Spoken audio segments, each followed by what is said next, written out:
ನಮಸ್ಕಾರ ಸ್ನೇಹಿತರೆ 500 GK series ಅಲ್ಲಿ ವೆರಿ ಇಂಪಾರ್ಟೆಂಟ್ ಕ್ವಶನ್ಸ್ ತಗೊಂಡಿದ್ದೀನಿ. ಒಳ್ಳೆ ವಿಡಿಯೋ, ಸೂಪರ್ ವಿಡಿಯೋ, ಚೆನ್ನಾಗಿದೆ. ಕ್ವಶನ್ಸ್ಗಳು ಹೆಂಗೆ ಬಂದಿದೆ ಇದರಲ್ಲಿ ಇತ್ತೀಚೆಗೆ ಗ್ರೂಪ್ ಬಿ ಎಕ್ಸಾಮ್ ಅಲ್ಲಿ ಬಂದಿತ್ತು ನೋಡಿ. ನಾವು ಸಂಪೂರ್ಣ ಭಾರತದ ಸಂವಿಧಾನ ಯಾರು ನೋಡಿರ್ತೀರಲ್ಲ, ದಿಸ್ ಇಸ್ ಅಲ್ಟಿಮೇಟ್ ವಿಡಿಯೋ. ನೀವು ನೋಡಿದ್ರೆ ಎಲ್ಲ ಕ್ವಶನ್ಸ್ ಆನ್ಸರ್ ಮಾಡಬಹುದು. ಓಕೆ, ಆ ಥರ ಕ್ವಶನ್ಸ್ ಇದೆ. ಕಾನ್ಸೆಪ್ಟ್ಸ್ ಕೇಳಿದ್ದಾನೆ ಅಂಡ್ ಎಲ್ಲ ವಿಡಿಯೋಸ್ಗಳು ನಾವೇನು ಈ ಸೀರೀಸ್ ಮಾಡ್ತಾ ಇದೀವಿ, GK for all upcoming exams, ಈ ಒಂದು ಪ್ಲೇ ಲಿಸ್ಟ್ ಅಲ್ಲಿ ಇರುತ್ತೆ. ಆ ಪ್ಲೇ ಲಿಸ್ಟ್ ಲಿಂಕ್ ಕೂಡ ಕೊಡ್ತೀನಿ ನಿಮಗೆ ಇದೇ ವಿಡಿಯೋದ ಕೆಳಗೆ ಡಿಸ್ಕ್ರಿಪ್ಷನ್ ಬಾಕ್ಸ್ ಅಲ್ಲಿ. ನಮಸ್ಕಾರ, ವೆಲ್ಕಮ್ ಆಲ್. ನಮಸ್ಕಾರ ಸ್ನೇಹಿತರೆ. ನಮ್ಮ ಟೆಲಿಗ್ರಾಮ್, ಇನ್ಸ್ಟಾಗ್ರಾಮ್ ಫಾಲೋ ಮಾಡಿಲ್ಲ, ಮಾಡ್ಕೊಳ್ಳಿ. Very good morning.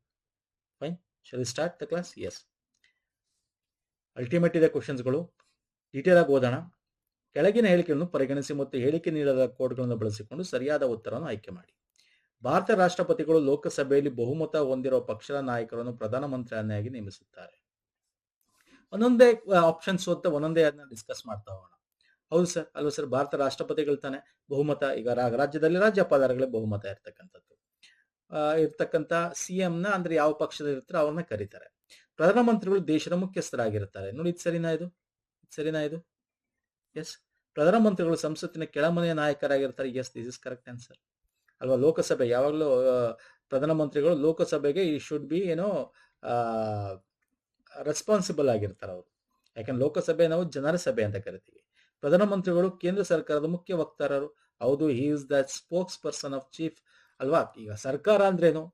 ಪ್ರಧಾನಮಂತ್ರಿ ಇಸ್ ದ ಹೈಯೆಸ್ಟ್ ಪೋಸ್ಟ್ ಅಲ್ವಾ ಸರ್? ಎಸ್. ಅದ್ರ ಆಪ್ಷನ್ ಬಿ ತಪ್ಪಾಗತ್ತೆ. ಯಾಕೆ ತಪ್ಪಾಗತ್ತೆ? ಪ್ರಧಾನಮಂತ್ರಿಗಳು ದೇಶದ ಮುಖ್ಯಸ್ಥರಲ್ಲ, ರಾಷ್ಟ್ರಪತಿಗಳು ದೇಶದ ಮುಖ್ಯಸ್ಥರು. ಅಂದ್ರೆ ಅವರು ನಾಮ ಮಾತ್ರ ಆಗಿರ್ತಾರೆ. ಅದರ ನೈಜ ಕಾರ್ಯಾಂಗ ಬಂದು ನಮ್ಮ ಪ್ರಧಾನಮಂತ್ರಿಗಳೇ. ನಿಮ್ಗೆ ಆರ್ಟಿಕಲ್ ಯಾವ್ದು ಬರುತ್ತೆ ಹೇಳಿ ನೋಡೋಣ. ಯಾವ ಆರ್ಟಿಕಲ್ ಬರುತ್ತೆ? ಪ್ರಧಾನಮಂತ್ರಿ ರಾಷ್ಟ್ರಪತಿ 52, 53 ಗೊತ್ತಿರ್ಬೇಕಲ್ಲ. I will show you. Okay, ಇಲ್ಲಿ ಕೊಟ್ಟಿವಿ ನೋಡಿ. ಓದಿದ್ದೀರಾ? ನಮ್ಮ ಒಂದು ವಿಡಿಯೋ ನೋಡಿರ್ತೀರಾ, ಇದರಲ್ಲಿ ಈ ಸ್ಲೈಡ್ ಇರುತ್ತೆ. 52 ಭಾರತಕ್ಕೊಬ್ಬ ರಾಷ್ಟ್ರಪತಿ ಇರತಕ್ಕದ್ದು ಅಂತ. 53 ಕೇಂದ್ರ ಕಾರ್ಯಾಂಗದ ಅಧಿಕಾರದ ಬಗ್ಗೆ ತಿಳಿಸುತ್ತೆ. ಯಾರು? ರಾಷ್ಟ್ರಪತಿಗಳು ಕೇಂದ್ರ ಕಾರ್ಯದ ಮುಖ್ಯಸ್ಥರು. ಬಟ್ ಇವರು ನಮ್ಮ ಮಾತ್ರ ಕಾರ್ಯಾಂಗವಾಗಿರ್ತಾರೆ, ನೈಜ ಕಾರ್ಯಾಂಗವಾಗಿದೆ ನಮ್ಮ. ಅಂದ್ರೆ ರಾಷ್ಟ್ರಪತಿಗಳ ಹೆಸರಿನಲ್ಲಿ ಪ್ರಧಾನಮಂತ್ರಿ ಕಾರ್ಯನಿರ್ವಹಿಸ್ತಾರೆ. ರಾಜ್ಯದಲ್ಲೂ ಅಷ್ಟೇ, ರಾಜ್ಯಪಾಲರ ಹೆಸರಿನಲ್ಲಿ CM ಕಾರ್ಯನಿರ್ವಹಿಸ್ತಾರೆ ಅಲ್ವಾ? ಇನ್ನು ಪ್ರೈಮ್ ಮಿನಿಸ್ಟರ್ ಬಂದ್ರೆ ನಿಮಗೆ 75ನೇ ವಿಧಿ ಗೊತ್ತಿರಬೇಕು. 74 ಮತ್ತೆ 75 ವೆರಿ ಇಂಪಾರ್ಟೆಂಟ್. ಕೇಳ್ತೇನೆ, ಸಿಂಪಲ್ ಆಗಿ ಕೇಳ್ತೇನೆ ಸ್ನೇಹಿತರೆ. ಎಲ್ಲ ಡೀಟೇಲ್ ಇದೆ, ದಯವಿಟ್ಟು ನೋಡ್ಕೊಳ್ಳಿ ಎಕ್ಸಾಮ್ ಪರ್ಸ್ಪೆಕ್ಟಿವ್ ಇಂದ. ಫೈನ್ ಸರ್, ನೆಕ್ಸ್ಟ್ ಹೋಗೋಣ ಬನ್ನಿ. ಗಮನ ಸೆಳೆಯುವ ಸೂಚನೆ, ಕಾಲಿಂಗ್ ಅಟೆನ್ಷನ್ ನೋಟಿಸ್ ಅಂತ ಕರಿತೀವಿ. ಎಲ್ಲದರಲ್ಲೂ ಕೇಳ್ತಾನೆ. ಇತ್ತೀಚೆಗೆ DCC ಬ್ಯಾಂಕ್ ಅಲ್ಲಿ ಬಂದಿತ್ತು ಈ ಸೇಮ್ ಕ್ವಶನ್ಸ್ಗಳು, ಎಲ್ಲಾ ಕಡೆ ಬರ್ತಾ ಇದೆ. ದಿಸ್ ಇಸ್ ವೆರಿ, ಇದಕ್ಕೆ ಸಪರೇಟ್ ವಿಡಿಯೋ ಮಾಡಿದೀವಿ, ಸಪರೇಟ್ ವಿಡಿಯೋ. ಓಕೆ, ನಾನು ತೋರಿಸ್ತೀನಿ ಯಾವುದು ಅಂತ. ನಾನು ಡಿಸ್ಕ್ರಿಪ್ಷನ್ ಬಾಕ್ಸ್ ಅಲ್ಲಿ ಕೊಡ್ತೇನೆ ಲಿಂಕ್ ನ ಸ್ನೇಹಿತರೆ. ಗಮನ ಸೆಳೆಯುವ ಸೂಚನೆ, ಕಾಲಿಂಗ್ ಅಟೆನ್ಷನ್ ಅಂದ್ರೆ ಸದನದಲ್ಲಿ ಏನು ಸದನ ನಡೀತಾ ಇರತ್ತೆ ಅವಾಗ calling attention motion is nothing but ಯಾವ್ದಾದ್ರು ಒಂದು ಇಂಪಾರ್ಟೆಂಟ್ ಟಾಪಿಕ್. ಈಗ ಏನಾದ್ರು ಒಂದು ಫ್ಲಡ್ ಆಗಿತ್ತು, ಅಥವಾ ಯಾವ್ದಾದ್ರು ತುಂಬಾ ನ್ಯಾಷನಲ್ ನ್ಯೂಸ್ ಆಗಿತ್ತು ಯಾವ್ದಾದ್ರು, ಅಥವಾ ಯಾವುದೋ ಒಂದು ಏನೋ ಒಂದಷ್ಟು ಗ್ಯಾಂಗ್ ರೇಪ್ ಆಗಿದೆ, ಎಕ್ಸಾಂಪಲ್ ಹೇಳ್ತಾ ಇದ್ದೀನಿ ಅಷ್ಟೇ. ಸೊ ಈ ತರ ತುಂಬಾ ಅದು ಹೈಲೈಟ್ ಆಗುತ್ತಲ್ಲ. ಸೊ ಇಂಥದ್ದು ಇದನ್ನ ನಾವು ಗಮನ ಸೆಳೆಯಕ್ಕೋಸ್ಕರ, ದೇಶಕ್ಕೆ ಗಮನ ಸೆಳೆಬೇಕು. ಅಲ್ಲಿನ ಸಚಿವರು, ಈಗ ಗೃಹ ಸಚಿವರ ಗಮನ ಸೆಳೆಯೋದಾಗಿರೋದು, ಇಂಥದ್ದು ಬಂದಾಗ, ಫ್ಲಡ್ ಬಂದಾಗ ಬೇರೆ ಪ್ರಧಾನಮಂತ್ರಿಗಳ ಗಮನ ಸೆಳೆಯೋದು, ಈ ತರ. Okay, yes, this is correct. ಇದರ ಮುಖ್ಯ ಉದ್ದೇಶ ಸಚಿವರಿಂದ ಅಧಿಕೃತ ಹೇಳಿಕೆಯನ್ನು ಪಡೆಯೋದು. ಹೌದು, ಹಿಂಗಾಗಿದೆ, ಏನಿದೆ ಸ್ಟೇಟಸ್, ಏನ್ ಮಾಡ್ತಾ ಇದ್ದೀರಾ ಅಂತ. Yes, this is also correct. ಇದು ಸರ್ಕಾರದ ವಿರುದ್ಧ ಯಾವುದೇ ಖಂಡನೆ ಒಳಗೊಂಡಿರುವುದಿಲ್ಲ. Yes, this is also correct. ಖಂಡನೆ ಅಲ್ಲ, ಖಂಡನೆ ಇಸ್ ನಥಿಂಗ್ ಬಟ್ ಬೇರೆ. ಇದು ಕನ್ಸಲ್ಲ. ಗಮನ ಸೆಳೆಯೋದು, ಕಾಲಿಂಗ್ ಅಟೆನ್ಷನ್ ಅಂತಕ್ಕಂಥದ್ದು ಏನಿದೆ, ಜಸ್ಟ್ ಇನ್ಫಾರ್ಮೇಶನ್ ಕೊಡ್ತಾರೆ. ಇದಿದೆ, ಹಿಂಗಾಗ್ತಾ ನಿಮಗೆ ಗೊತ್ತಿದ್ಯಾ, ಅದಕ್ಕೆ ನೀವು ತಗೊಂಡಿದ್ದೀರಾ ಅಂತಕ್ಕಂಥದ್ದು ದೇಶಕ್ಕೆ ಗೊತ್ತಾಗ್ಬೇಕು, ಆ ಸಚಿವಕ್ಕೂ ಗೊತ್ತಾಗ್ಬೇಕು. ಓಕೆ, ಖಂಡನೆ ಮಾಡಲ್ಲ.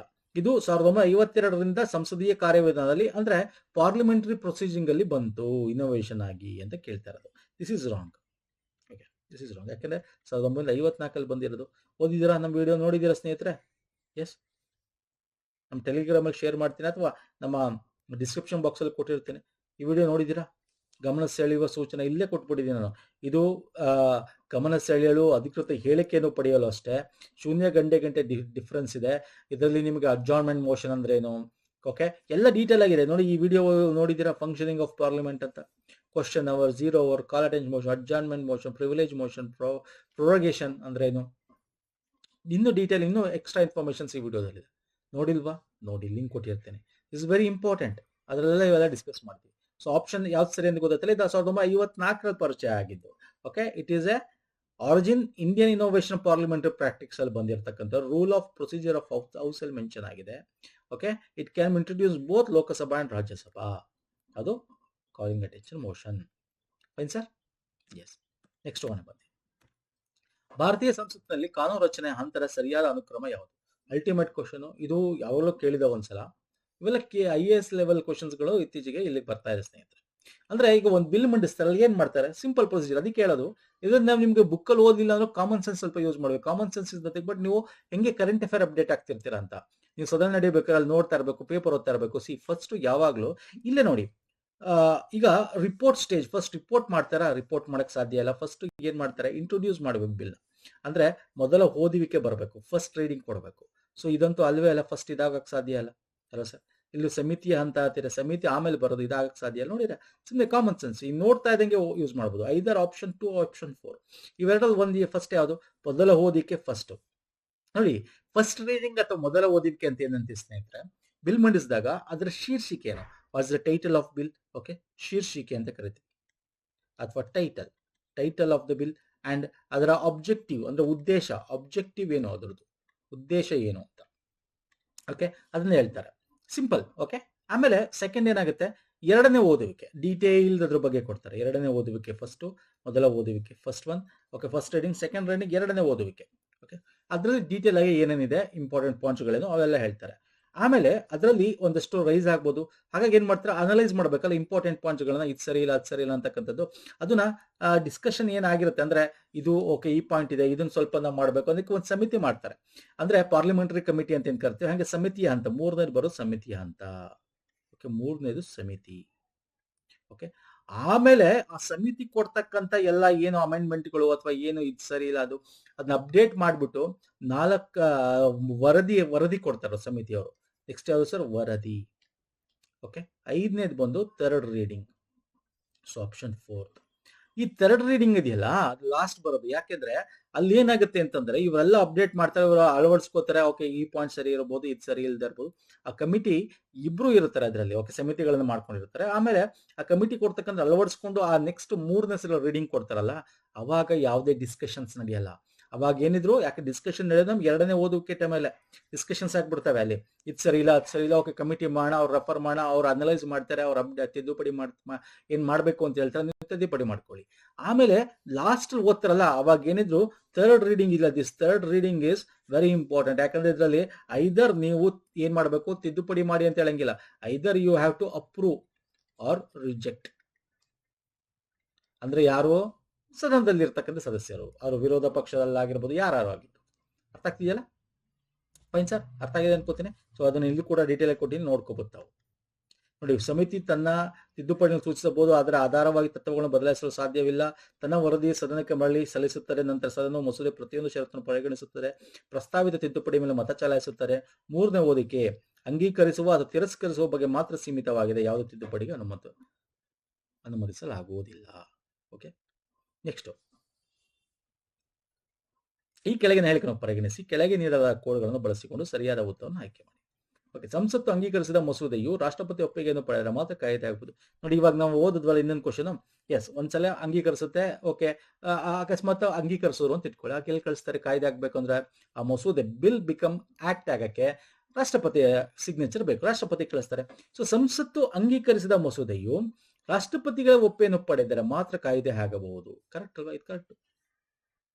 ರಾಷ್ಟ್ರಪತಿಗಳು ಮಸೂದೆಗೆ ತಮ್ಮ ಒಪ್ಪಿಗೆಯನ್ನು ತಡೆ ಹಿಡಿಯಬಹುದು ಅಲ್ವಾ? ಅವರು ಒಪ್ಪಿಗೆ ಕೊಡ್ತಾರೆ. 3 ರೀತಿಯಾದ ವಿಟೋ ಪವರ್ ಇದೆ ಅಲ್ವಾ ಸರ್?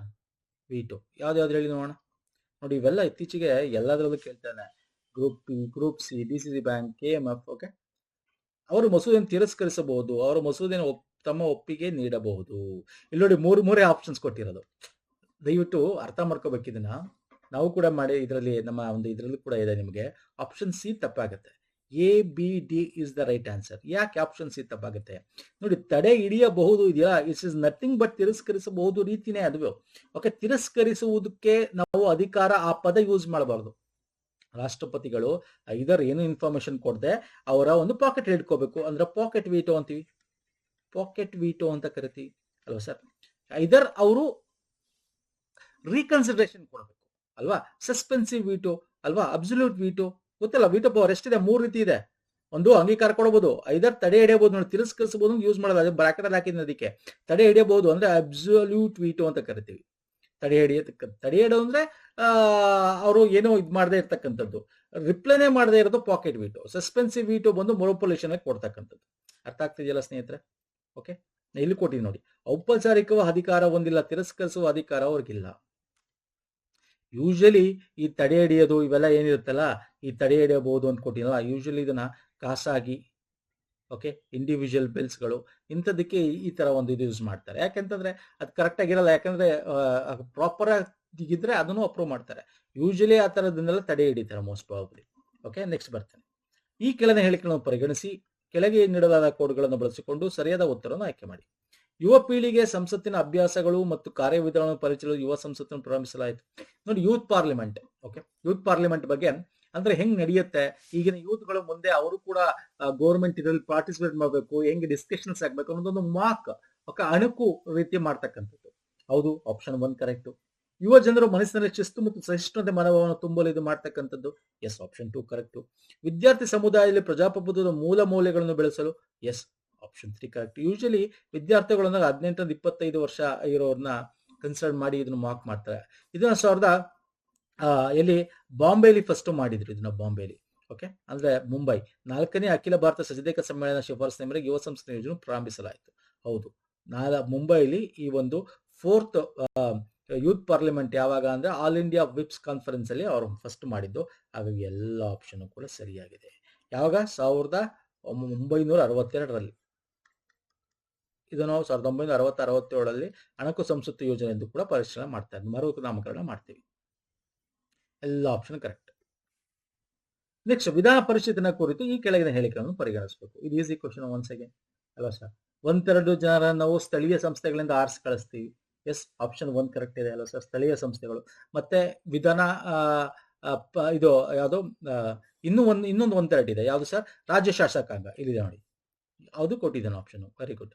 1/12 ಜನ ಪದವೀಧರ ಕ್ಷೇತ್ರದಿಂದ. ಹೌದು, ಇದು ಕರೆಕ್ಟ್. ಪದವೀಧರ ಶಿಕ್ಷಕರ ಕ್ಷೇತ್ರ ಅಂತ ಏನ್ ಕರಿತೀವಿ ಅಲ್ವಾ ಸರ್? ಎಸ್. ಇನ್ನೂ ಒಂದು 1/12 ಬರುತ್ತೆ, ಯಾವ್ದು ಹೇಳ್ತೀರಾ? ಮತ್ತೆ 1/6 ರಾಷ್ಟ್ರಪತಿಗಳು ನಾಮ. ನೋಡಿ, ತಪ್ಪಿದು. ವಿಧಾನ ಪರಿಷತ್ ಬಗ್ಗೆ ಕೇಳ್ತಾ ಇರೋದು. ವಿಧಾನ ಪರಿಷತ್ ಅಂದ್ರೆ ರಾಷ್ಟ್ರಪತಿಗಳು ಬರಲ್ಲ, ರಾಜ್ಯಪಾಲರು ಬರ್ತಾರೆ. ಸೊ ಹಾಗಾಗಿ 1/6 ಕರೆಕ್ಟ್ ಇದೆ, ಬಟ್ ರಾಜ್ಯಪಾಲರಾಗಬೇಕು. ಸೊ ಹಾಗಾಗಿ ಆಪ್ಷನ್ ಡಿ ತಪ್ಪು. ಸೊ ಎ ಬಿ ಸಿ ಸರಿಯಾಗಿದೆ. Option 1 is right answer. ಇನ್ನೊಂದು 1/12 ಇದೆ, ಏನು ಯಾರು ಹೇಳ್ತೀರಾ? ಪಟಾಪಟ ಅಂತ ಹೇಳ್ತೀರಾ? ಓದಿದಿರಾ? ಇದು ನೋಡಿದಿರಾ? ಇದು ಸ್ಲೈಡು ನಮ್ಮ ವಿಡಿಯೋದಲ್ಲಿ. ಎಸ್, 1/12 ಶಿಕ್ಷಕ ಕ್ಷೇತ್ರ, ಇನ್ನೊಂದು 1/12 ನಾನು ಹೇಳಿದೆ ಪದವೀಧರ ಕ್ಷೇತ್ರ.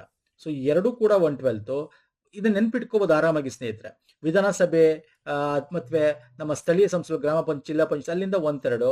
ಓಕೆ, 1/6 ರಾಜ್ಯಪಾಲರು ಏನಾರ ನಾಮಕರಣ ಮಾಡೋ ನಾಮಿನೇಷನ್, ಕಲೆ, ಸಾಹಿತ್ಯ, ವಿಜ್ಞಾನ, ಸಹಕಾರ, ಸಮಾಜ. ಇದು ಇದು ಇದು ಇದು ಇದು ವೆರಿ ಇಂಪಾರ್ಟೆಂಟ್. ಇದು ಈ ಪದ ಕೇಳ್ತಾನೆ ಎಕ್ಸಾಮ್ ಅಲ್ಲಿ.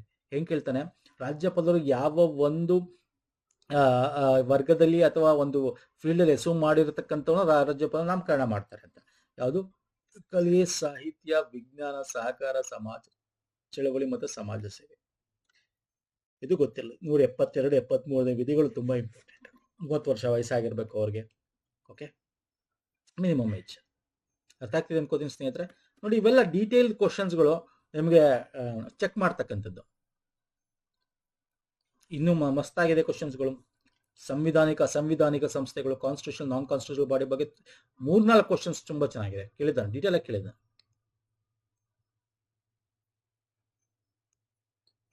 ಓಕೆ, ಇದು ನೋಡಿ, ಹೇಳಿಕೆ 1, ಹೇಳಿಕೆ 2 ಇದೆ. ಹೇಳಿಕೆ 1 ಸ್ಟೇಟ್ಮೆಂಟ್ ಏನ್ ಹೇಳುತ್ತೆ? ಮುಖ್ಯ ಮಾಹಿತಿ ಆಯ್ತು, ಚೀಫ್ ಇನ್ಫಾರ್ಮೇಶನ್ ಕಮಿಷನರ್ ಅಂತ, CIC ಅಂತ ಗೊತ್ತಿರಬೇಕು ನಿಮಗೆ. ಇದು ಸಾಂವಿಧಾನಿಕ ಸಂಸ್ಥೆ, ಅಸಂವಿಧಾನಿಕ ಸಂಸ್ಥೆ ಹೇಳಿ ನೋಡೋಣ. Non constitutional body. It is a ಅಸಂವಿಧಾನಿಕ ನಾನ್ ಕಾನ್ಸ್ಟಿಟ್ಯೂಷನಲ್ ಬಾಡಿ. ರಾಜ್ಯದ ಸಂಸತ್ತಿನ ಸದಸ್ಯರಾಗಿರಬೇಕು ಅಥವಾ ಶಾಸಕ. ನೋಡಿ, ಯಾವುದೇ ಒಂದು ಈ ತರ ಪೊಸಿಷನ್ ಗೌರ್ಮೆಂಟ್ ಅಲ್ಲಿ ಹೋದಾಗ ಸ್ನೇಹಿತರೆ ದಯವಿಟ್ಟು ಅರ್ಥ ಮಾಡ್ಕೊಂಡಿರ್ಬೇಕು ನಿಮ್ಗೆ. ಅವ್ರು ಯಾವುದೇ ಕೆಲಸಗಳಲ್ಲಿ ಇರಬಾರ್ದು. ಓಕೆ, ಏನೋ ನಾವು ಪ್ರಾಫಿಟಬಲ್ ಇದು ಅಂತ ಕರಿತೀವಿ, ಪಬ್ಲಿಕ್ ಇದರಲ್ಲಿ ಕೆಲಸ ಮಾಡ್ತಾ ಇರಬಾರ್ದು ಅಂತೀವಿ. ಸೊ ಇದು ರಾಜ್ಯ ಸಂಸತ್ತಿನ ಸದಸ್ಯರಾಗಿರಬೇಕು, ಶಾಸಕಾಂಗ ಸದಸ್ಯರಾಗಿರಬೇಕು. This is wrong. ಹೇಳಿಕೆ 2 ನೋಡಿ, ಅವರ ಕಾನೂನು, ವಿಜ್ಞಾನ, ತಂತ್ರಜ್ಞಾನ, ಸಮಾಜ ಸೇವೆ, ನಿರ್ವಹಣೆ, ಆಡಳಿತದಲ್ಲಿ ವ್ಯಾಪಕ ಜ್ಞಾನ, ಅನುಭವ ಹೊಂದಿರುವ ಸಾರ್ವಜನಿಕ ಜೀವನದ ಶ್ರೇಷ್ಠ ವ್ಯಕ್ತಿಯಾಗಿರಬೇಕು. Yes, this is correct answer. ಹೇಳಿಕೆ 1 ತಪ್ಪಾಗಿದೆ, ಹೇಳಿಕೆ 2 ಸರಿಯಾಗಿದೆ. ಹೇಳಿಕೆ 1 ತಪ್ಪು, ಹೇಳಿಕೆ 2 ಸರಿ. ಎಲ್ಲಿದೆ ಸರ್ ಅದು?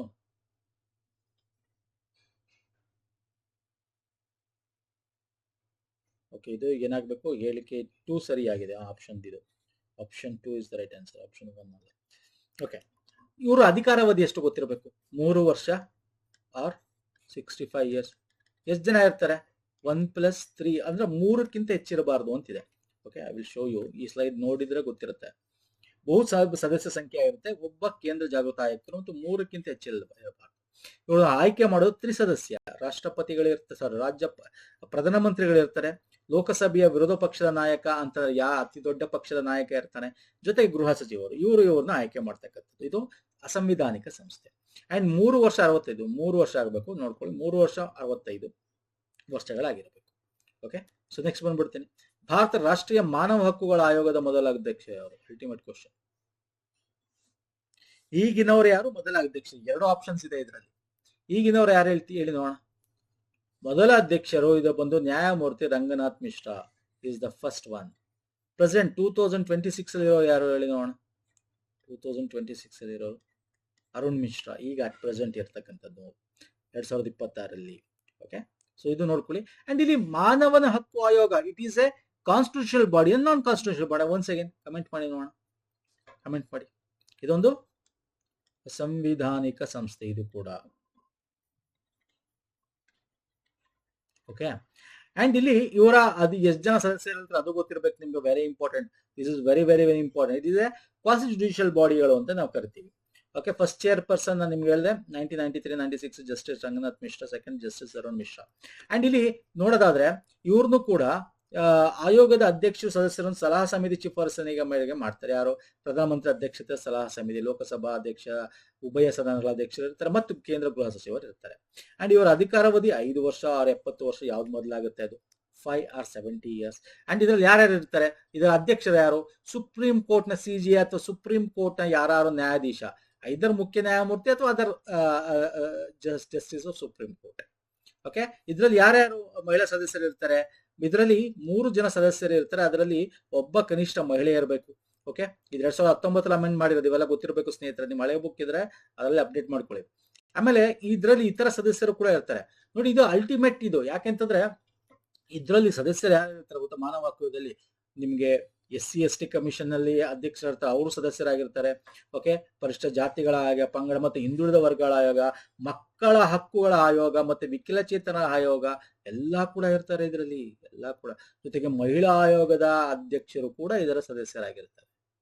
ಸೊ ಅಲ್ಟಿಮೇಟ್ ಇದಕ್ಕೆ ಮಾನವ ಹಕ್ಕುಗಳ ಆಯೋಗ ಇದೆಲ್ಲ human right commission. This is very ultimate commission ಇದು, ಯಾರಿಗೂ ಹೆದರ್ಕೊಳ್ಳಲ್ಲ ಇವರು. ನೆಕ್ಸ್ಟ್, ಭಾರತದ ಕಂಟ್ರೋಲ್ ಆಡಿಟರ್ ಜನರಲ್ ಬಗ್ಗೆ ಕೆಳಗಿನ ಯಾವ ಹೇಳಿಕೆಗಳು ಸರಿಯಾಗಿದೆ? ವಿಧಿ 148ರ ಪ್ರಕಾರ ಭಾರತ ಕಂಟ್ರೋಲ್ ಆಡಿಟರ್ ಜನರಲ್ ರಾಷ್ಟ್ರಪತಿಗಳು ನೇಮಕ ಮಾಡ್ತಾರೆ. ಹೌದಾ? Yes, 148 correct. It is a 148 ವಿಧಿ ಅಂತ ತಕ್ಷಣ ಇದೇನು ಸರ್? ಕಾನ್ಸ್ಟಿಟ್ಯೂಷನ್, ಸಂವಿಧಾನಿಕ ಸಂಸ್ಥೆ, ಕಾನ್ಸ್ಟಿಟ್ಯೂಷನಲ್ ಬಾಡಿ ಇದು. ರಾಷ್ಟ್ರಪತಿಗಳು ತಮ್ಮ ಇಚ್ಛೆಂತೆ ಅವರನ್ನು ತಮ್ಮ ಕಚೇರಿಯನ್ನು ತೆಗೆದುಹಾಕಬಹುದು. ತಮ್ಮ ಇಚ್ಛೆ ಅಂತೆ ಅಲ್ಲ, ಅದು ಪ್ರೂವ್ ಆಗ್ಬೇಕು. ಕಾನ್ಸ್ಟಿಟ್ಯೂಷನಲ್ ಬಾಡಿ ಅಂತ ತಕ್ಷಣ ಸರ್ ಅವರು ತಪ್ಪು ಅಂತ ಸುಪ್ರೀಂ ಕೋರ್ಟ್ ಅಲ್ಲಿ ಪ್ರೂವ್ ಆಗ್ಬೇಕು. ಮಹಾಭಿಯೋಗ ಅಂತವಲ್ಲ, ಸೇಮ್ ವೇ. ನಿವೃತ್ತಿಯ ನಂತರ ಅವರು ಕೇಂದ್ರ ಅಥವಾ ರಾಜ್ಯ ಸರ್ಕಾರದ ಯಾವುದೇ ಹುದ್ದೆಯಲ್ಲಿ ಕೆಲಸ ಮಾಡಲು ಅರ್ಹರಾಗಿರುತ್ತಾರೆ. This is also wrong. No, ಅವ್ರು ಯಾವುದೇ ಕೆಲಸದಲ್ಲಿ ಅರ್ಹರಲ್ಲ, ಯಾವುದೇ ಹುದ್ದೆಯಲ್ಲಿ ಅವರು ಕೆಲಸ ಸಿಗಲ್ಲ. So option B wrong, C wrong. ಭಾರತದ ಸಂಚಿತ ನಿಧಿಯಿಂದ ಸಂಬಳ ಭತ್ಯೆಗಳನ್ನು ಒದಗಿಸಲಾಗುತ್ತದೆ. Yes, this is correct. Option A and D is the right answer. Option A and D ಅಂದ್ರೆ option 4 is the right answer. Okay, ಇವ್ರದ್ದು ಬಗ್ಗೆ ಅಧಿಕಾರಾವಧಿ ಗೊತ್ತಿರಲಿ, ಎಲ್ಲ ಇದ್ರ ಬಗ್ಗೆ ಎಕ್ಸಾಮ್ ಅಲ್ಲಿ ಕೇಳ್ತಾನೆ. ಓಕೆ, CJI ಬಗ್ಗೆ ಪರಿಸರ್ ಅರ್ಥ ಆಗ್ತಿದೆಯಲ್ಲ? ಸೊ ಯಾವುದು 148 9ನೇ ಸ್ಥಾನದಲ್ಲಿ ರ್ಯಾಂಕಿಂಗ್ ಆಫ್ ಶ್ರೇಣಿಯಲ್ಲಿ ಬರ್ತಾರೆ. 6 ವರ್ಷ ಅಥವಾ 65 ವರ್ಷ ವಯಸ್ಸು ಅವರ ಅಧಿಕಾರಾವಧಿ. ಓಕೆ, ಅವರು ನಿವೃತ್ತಿ ನಂತರ ಸರ್ಕಾರದ ಹುದ್ದೆಗಳನ್ನು ಸ್ವೀಕರಿಸುವಂತಿಲ್ಲ. ಸುಪ್ರೀಂ ಕೋರ್ಟ್ ನ್ಯಾಯಾಧೀಶರು ಮಹಾಭಿಯೋಗ ಮಾಡೋ ರೀತಿಯಲ್ಲಿ ಇವನು ಸಹ ಮಹಾಭಿಯೋಗ ಮಾಡಬೇಕಾಗತ್ತೆ. ಅಂದ್ರೆ ರಾಷ್ಟ್ರಪತಿಗಳು ಡೈರೆಕ್ಟ್ ಆಗಿ ತಮ್ಮ ಇಚ್ಛೆಯನ್ನು ತೆಗಿಯಕ್ಕೆ ಸಾಧ್ಯ ಇಲ್ಲ. ನೋಡಿ, ಇವೆಲ್ಲ ನಮ್ಮ ವಿಡಿಯೋದಲ್ಲಿದೆ, ನೋಡಿಲ್ಲ ಅಂದ್ರೆ ನೋಡಿ, ವೆರಿ ಇಂಪಾರ್ಟೆಂಟ್ ಲಿಂಕ್ ಕೊಡ್ತೇನೆ, ಅದಕ್ಕೆ ಹೇಳ್ತಾ ಇರೋದು ಸ್ನೇಹಿತರ. ಡೀಟೇಲ್ಡ್ ಆಗಿ ಡಿಸ್ಕಸ್ ಮಾಡಿರ್ತಕ್ಕಂಥದ್ದು. Okay, fine. ನೆಕ್ಸ್ಟ್, ಈ ಕೆಳಗಿನ ಹೇಳಿಕೆಯನ್ನು ಪರಿಗಣಿಸಿ. ಭಾರತ ಸರ್ಕಾರದ ಹೇಳಿಕೆ 1, 2, 3 ಹೇಳಿಕೆಗಳಿದೆ. ಭಾರತ ಸರ್ಕಾರ 1950ರಲ್ಲಿ ಸ್ಥಾಪಿಸಿದ ರಾಷ್ಟ್ರೀಯ ಮಹಿಳಾ ಮಂಡಳಿ ಇದಕ್ಕಾಗಿ ಒಬ್ಬ ಅಧ್ಯಕ್ಷರು ಅಥವಾ IAS ಶ್ರೇಣಿಯಲ್ಲಿ 5 ಜನರನ್ನು ಕಾರ್ಯದರ್ಶಿಯಾಗಿ ನೇಮಿಸಲಾಗುತ್ತದೆ.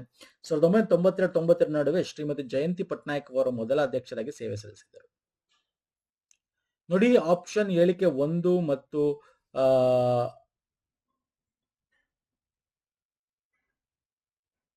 3 ಸರಿ, 2 ತಪ್ಪು ಅಲ್ವಾ? ಹೇಳಿಕೆ 2 ತಪ್ಪಿದೆ ಅಲ್ವಾ ಸರ್? ಕರೆಕ್ಟ್ ಅಲ್ವಾ? ಹೇಳಿಕೆ 1 ಸರಿಯಾಗಿದೆ, ಅದರ ಹೇಳಿಕೆ 2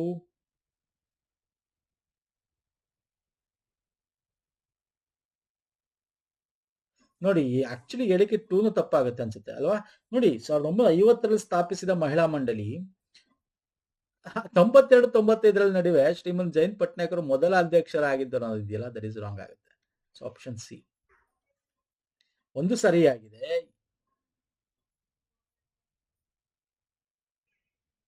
3 ತಪ್ಪಾಗಿದೆ.